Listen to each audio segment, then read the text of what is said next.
यार दोस्तों, हम फिर से लेकर आ चुके हैं आप लोगों के लिए शाम की सभी ताजा और बड़ी खबरें।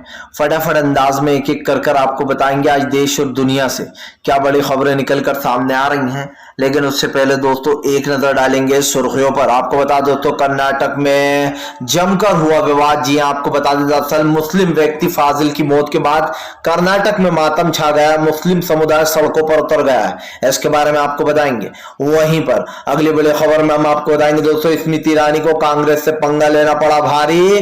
कांग्रेसी उतरे सड़कों पर, स्मृति ईरानी मुर्दाबाद के लगे नारे। वहीं पर अगली बड़ी खबर में हम आपको बताएंगे दोस्तों, जी दरअसल आपको बता दें कर्नाटक में छाया सियासी घमासान। बोले आखिरकार फाजिल की हत्या के पीछे क्या कर्नाटक का चुनाव है, क्योंकि दोस्तों आपको बता दें कर्नाटक में जल्द ही चुनाव होने वाला है। वहीं पर अगली बड़ी खबर में हम आपको बताएंगे दोस्तों, जी दरअसल आपको बता दें भारतीय जनता पार्टी के ऊपर जमकर गरजे राहुल गांधी। बोले देश की स्थिति खराब हो चुकी है, भाईचारा और खास कर दोस्तों महंगाई चरम सीमा पर, इसके बारे में आपको बताएंगे। वहीं पर अगली बड़ी खबर में हम आपको बताएंगे दोस्तों, केरल से एक वीडियो वायरल जिसमें दोस्तों आपको बता दें बाकायदा हिंदू भाई मां ला इलाहा इल्लल्लाह गाते हुए नजर आ रहा है, इसके बारे में भी बताएंगे। वहीं पर अगली बड़ी खबर में हम आपको बताएंगे दोस्तों, संसद में खास कर दोस्तों राज्यसभा और लोकसभा महंगाई को लेकर कोई चर्चा नहीं। संजय सिंह ने बीजेपी पर निकाली भड़ास, बोले लोकतंत्र का अंत है ये। वहीं पर अगली बड़ी खबर में हम आपको बताएंगे दोस्तों, जी दरअसल आपको बता दें पुलिस स्टेशन के बाथरूम में मिली बाबा साहब अम्बेडकर की मूर्ति। पुलिस इंस्पेक्टर समेत कई लोग हुए सस्पेंड। वहीं पर अगली बड़ी खबर में हम आपको बताएंगे दोस्तों, बाबा ने चलवा दिया अपने ही, जी आप समझिए वाहवाही बटोरने के लिए चलवा दिया अपने ही नेता के घर पर बुलडोजर। जो लोग बाबा बाबा का बुलडोजर के कर उचक रहे थे उनके ही सुई चुबा दी गई है। वहीं पर अगली बड़ी खबर में हम आपको बताएंगे दोस्तों, जी दरअसल आपको बता दें ममता बनर्जी दोस्तों जल्दी ही कर सकती हैं मंत्रिमंडल का विस्तार, इसके बारे में भी आपको बताएंगे। वहीं पर अगली बड़ी खबर में हम आपको बताएंगे दोस्तों, जी दरअसल आपको बता दें भारतीय जनता पार्टी के ऊपर जमकर गरजते हुए नजर आए पवन खेड़ा।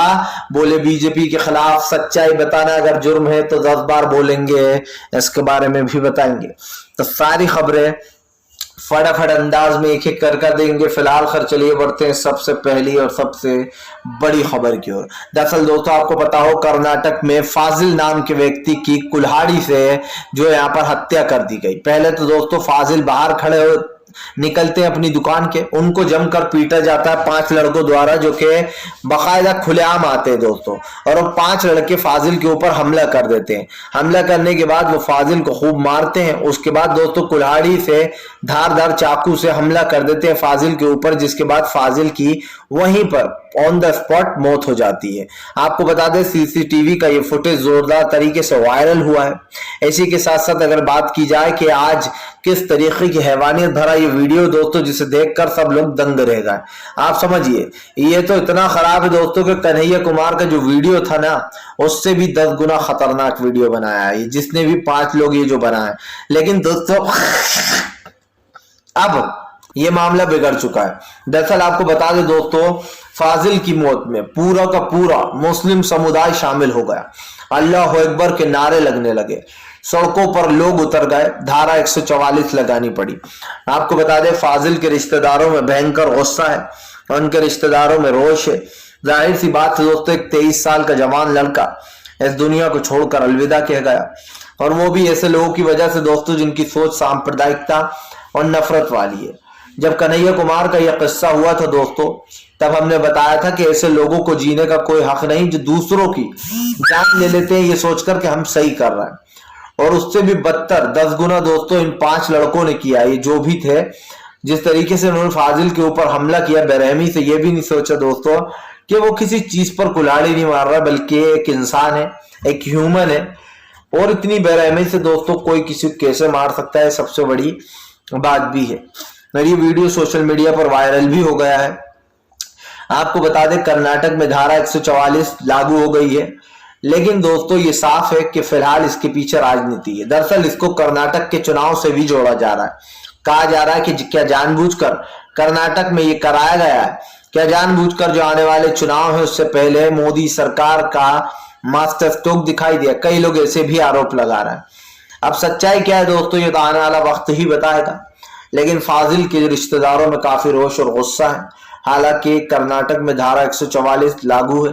चलिए बढ़ते हैं एक और अगली बिग ब्रेकिंग की तरफ। बता दोस्तों अगली जो बड़ी खबर निकल कर आ रही है, दरअसल दोस्तों आपको बता दें संजय सिंह ने बीजेपी के ऊपर बोला बड़ा हमला। बोले फिलहाल देश के लोकतंत्र के अंत की शुरुआत है ये। दरअसल दोस्तों संजय सिंह का कहना है कि भारतीय जनता पार्टी देश के लोकतंत्र के साथ खिलवाड़ कर रही है। वो महंगाई बेरोजगारी जैसे मुद्दों को पर बात नहीं करना चाहती। संजय सिंह ने कहा कि दिल्ली को लेकर शराब वाला मुद्दा उठाया जा रहा था, लेकिन आज जब 50 लोगों की मौत हो गई है गुजरात में, इस मुद्दे पर सरकार बात नहीं करना चाहती। संजय सिंह ने कहा कि सरकार की असलियत साफ दिखाई दे रही है। बीजेपी अच्छे से जानती है कि आज देश में किस तरीके का माहौल है। खास कर दोस्तों ये आप भी जानते हैं कि किस तरीके से जहरीली शराब पीकर गुजरात में 50 लोगों की मौत हो गई। जब सरकार से सवाल पूछा तो कमिश्नर ने आकर सबके सामने झूठ बोल दिया कि इनकी मौत शराब से नहीं बल्कि एक केमिकल पीने से हुई है। जब हमने इसकी तफ्तीश की तो हमें पता चला कि दरअसल उनकी मौत शराब से ही हुई है दोस्तों। और उसके बाद आप समझिए अगर यही काम दूसरे राज्यों में होता है जहां बीजेपी शासित सरकार नहीं होती, राज्य नहीं होता, तो बीजेपी उस राज्य को घेर लेती है।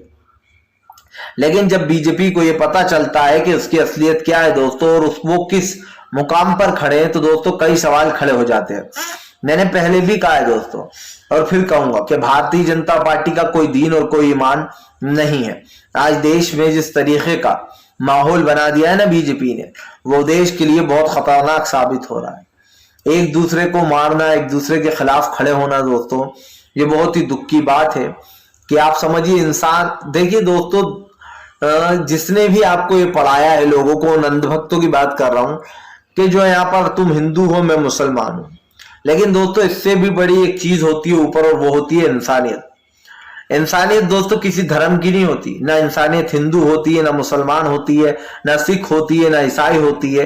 इंसानियत दोस्तों हमारे अंदर होना बहुत जरूरी है।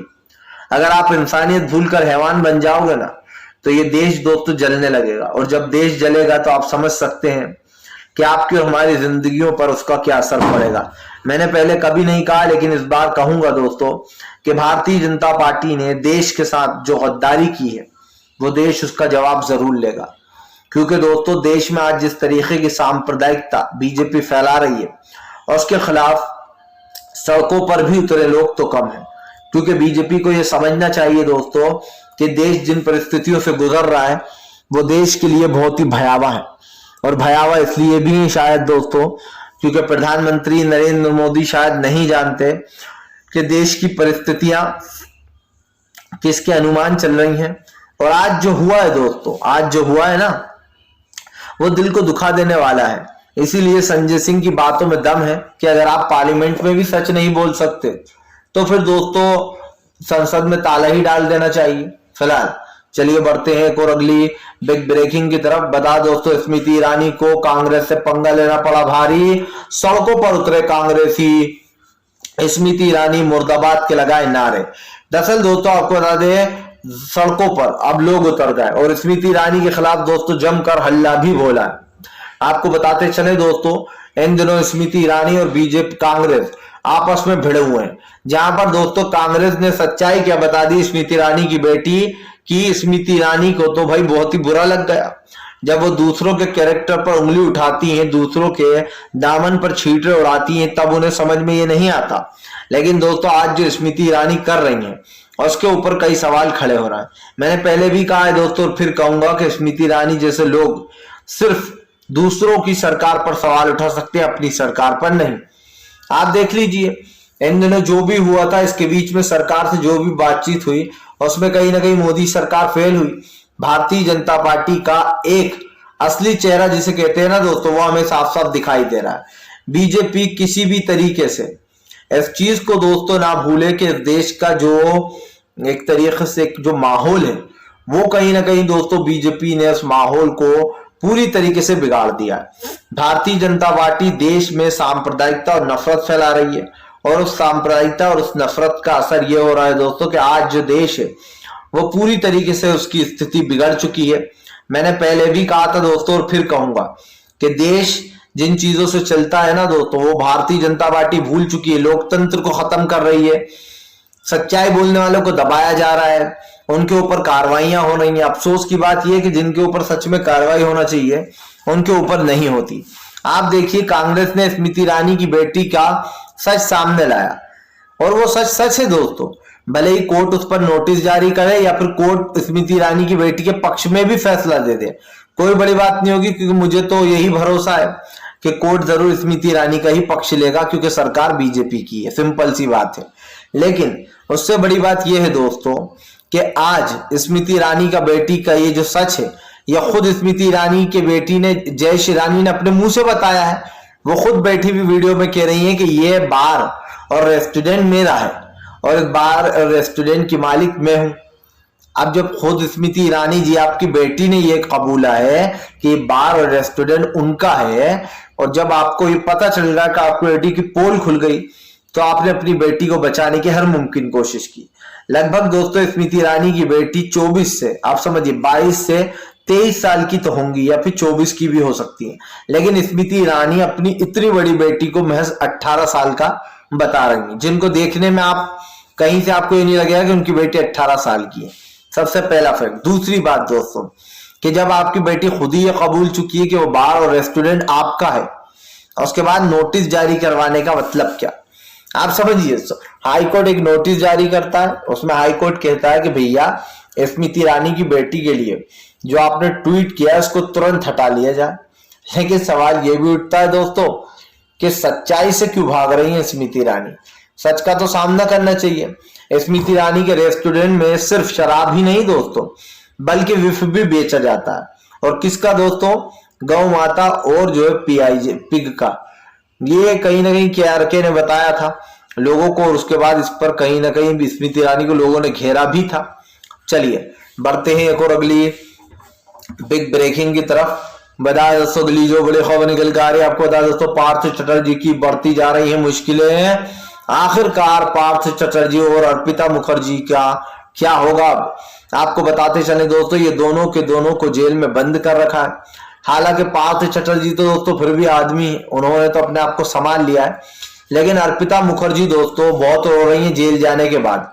कल भी जब उन्हें चेकअप के लिए ले जाया जा रहा था तो अर्पिता मुखर्जी सड़क पर ही गिर गई, बहुत ज्यादा बदहाल हो गई।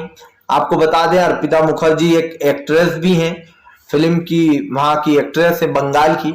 लेकिन समझ में ये नहीं आ रहा कि अर्पिता मुखर्जी जैसी, आप समझिए दोस्तों, समझदार महिला इतना बेवकूफी भरा काम कर सकती है क्या? क्योंकि दोस्तों मैं जब अपने दिमाग से सोचता हूं तो मैं ये सोचता हूं कि क्या वाकई में लोग इतने बेवकूफ होते हैं कि काला धन, जिसको घूस भी कह सकते हैं दोस्तों, वो अपने घर पर छुपा कर रख दें, और वो भी तब जब इनको पता है कि आजकल बीजेपी हमलावर है विपक्ष के ऊपर, और उसके बाद भी अर्पिता मुखर्जी ने अपने घर में इतना केस छुपा कर रखा, उनके दूसरे घर पर भी इतना ही केस मिला।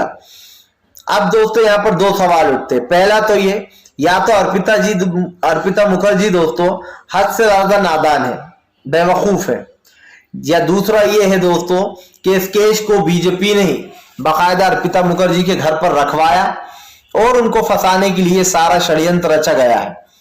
क्योंकि टीएमसी आरोप लगा रही है कि अर्पिता मुखर्जी के घर इतना ही जो केस मिला है इसमें बीजेपी का हाथ है, और बीजेपी ने जानबूझकर उनके घर पर ये केस को पटकवाया है। लेकिन सवाल ये भी दोस्तों कि इतना सारा केस आया कहां से भैया? आप लोग, कोई भी नेता हो दोस्तों, कहीं से भी इतना पैसा आता है तो ये पैसा जनता का ही होता है। लेकिन आप समझिए दोस्तों, जनता 1 लाख रुपए के लिए परेशान है कि 1 लाख मिल जाए तो हम बिजनेस कर लें। बेचारे बहुत सारे गरीब ऐसे होते हैं कि हम कुछ काम धंधा कर लेंगे, लेकिन इनके घरों पर दोस्तों इतने इतने 50-50 करोड़ रुपए, समझिए। ये सिर्फ दोस्तों जो है यहाँ पर अर्पिता मुखर्जी की बात नहीं कर रहा हूं, अभी हावी देखा आपने, बिहार में ईडी ने छापा मारा बीजेपी नेता के घर पर, करोड़ों रुपए बरामद। लेकिन ईडी ने दोस्तों वहां पर तमाशा नहीं किया, वहां पर नोटों से नहीं बनाया गया ईडी। जी हाँ, क्यों? क्योंकि यहां पर ममता बनर्जी की सरकार है, बीजेपी ने कहा ढिंडोरा पीटो और ममता बनर्जी का नाम खराब करो। देखिए दोस्तों, कोई भी ऐसी पार्टी नहीं है जिसमें आपको करप्ट नेता नहीं मिलेंगे या फिर करप्शन नहीं मिलेगा।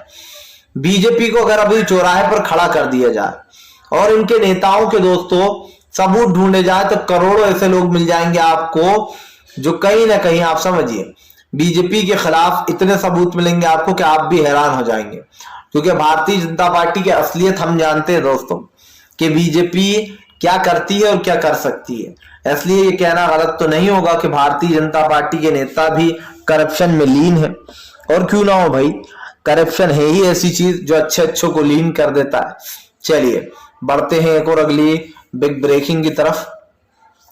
बता दोस्तों अगली जो बड़ी खबर निकल के आ रही है आपको बता दें, पार्थ चटर्जी के खिलाफ दोस्तों जमकर, जी हाँ जमकर हुई नारेबाजी। ममता बनर्जी बोली हमारा इस सबसे कुछ लेना देना नहीं, फिलहाल हमने तो इंसाफ किया है और जो भी सच है हम उसका ही साथ देंगे। आपको बता दो दोस्तों पार्थ चटर्जी ममता बनर्जी के काफी करीबी माने जाते हैं, लेकिन ममता बनर्जी ने यह साफ कर दिया है कि वो करप्शन के साथ नहीं है। अगर पार्थ सच में दोषी हैं तो उनको जो है यहाँ पर सजा मिलनी चाहिए, लेकिन अगर वो दोषी नहीं है तो उनको रिहा करना चाहिए। अब दोस्तों पैसे मिले अर्पिता मुखर्जी के, लेकिन गिरफ्तार किया गया है पार्थ चटर्जी को। जाहिर सी बात है दोस्तों पार्थ चटर्जी और अर्पिता मुखर्जी इन दोनों ही काफी करीबी माने जाते हैं, लेकिन सवाल दोस्तों यहाँ पर कई सवाल खड़े हो रहा है कि आखिरकार ये चक्कर है क्या भैया, और इस चक्कर में अर्पिता मुखर्जी बड़ी ही खतरनाक फंस गई हैं। एक तो उनकी बेल होना दोस्तों काफी मुश्किल है, क्योंकि जाहिर सी बात है इतने करोड़ मिलने के बाद तो 2-1 साल तो भूल ही जाओ आप, 2-3 साल तो बीजेपी यूं ही निकलवा देगी। हाँ तब हो सकता है कि अर्पिता मुखर्जी के टाइम पर जाहिर सी बात है दोस्तों अगर उन्होंने देखिए दोषी हैं फिर तो उन्हें सजा मिलनी चाहिए, अगर दोषी नहीं है तो उन्हें रिहाई भी मिलनी चाहिए। लेकिन ये तो कोर्ट का काम है, कोर्ट डिसाइड करेगा, लेकिन बीजेपी इसका जमकर फायदा जरूर उठा रही है। बीजेपी के घर पर जब पकड़े जाए नोट तब नहीं किया जाता है तमाशा, लेकिन विपक्ष के घर पर अगर एक कील भी मिल जाए दोस्तों तो बीजेपी उसका बखेड़ा खड़ा कर देती है, और ये आप भी अच्छे से जानते हैं। चलिए बढ़ते हैं एक और अगली बिग ब्रेकिंग की तरफ। बता दोस्तों अगली जो बड़ी खबर निकल कर आ रही थी, दरअसल दोस्तों आपको बता दें भारतीय जनता पार्टी ने चल दी है चाल, क्या है आखिरकार पूरा कर्नाटक का मामला। को बता दोस्तों कर्नाटक में फाजिल नाम के 23 साल के लड़के की हत्या कर दी गई, और उस हत्या के बाद दोस्तों अब बीजेपी के ऊपर गंभीर आरोप लग रहे हैं कर्नाटक में। दरअसल कर्नाटक में हाल ही में बहुत जल्द चुनाव आने वाले हैं, और उससे पहले एक मुस्लिम व्यक्ति की कुल्हाड़ी से काटकर मौत। ये मामला आपको बता दें तब हुआ जब बीजेपी के एक नेता को सरेआम जो है यहाँ पर रोन दिया गया, पैगंबर मोहम्मद के चलते उस बीजेपी के नेता को मार दिया गया। जिसके बाद दोस्तों ये मामला निकलकर सामने आया कि बीजेपी के उस नेता को जो मारा गया है, उस नेता को मारने के चक्कर में कई सवाल जो यहाँ पर खड़े हो गए थे, और उसके बाद अब फाजिल नाम के इस व्यक्ति की कुल्हाड़ी से काटकर हत्या कर दी गई। सवाल ये उठता है कि क्या वाकई में इसमें जो कर्नाटक में चुनाव होने वाले ये सब कुछ उसके लिए किया जा रहा है या फिर दोस्तों यह हत्या। लेकिन इसमें एक चीज देखने लायक ये रही दोस्तों कि पूरे मुस्लिम समुदाय सड़कों पर दिखाई दिया, अल्लाह अकबर के नारे लगे, ऐसा लग रहा था जैसे मुसलमानों में रोष भर गया, गुस्सा दिखाई दे रहा है। और गुस्सा क्या होता है ये आप अच्छे से जानते हैं दोस्तों। इसी बात का डर था हमें दोस्तों जो आज हो रहा है।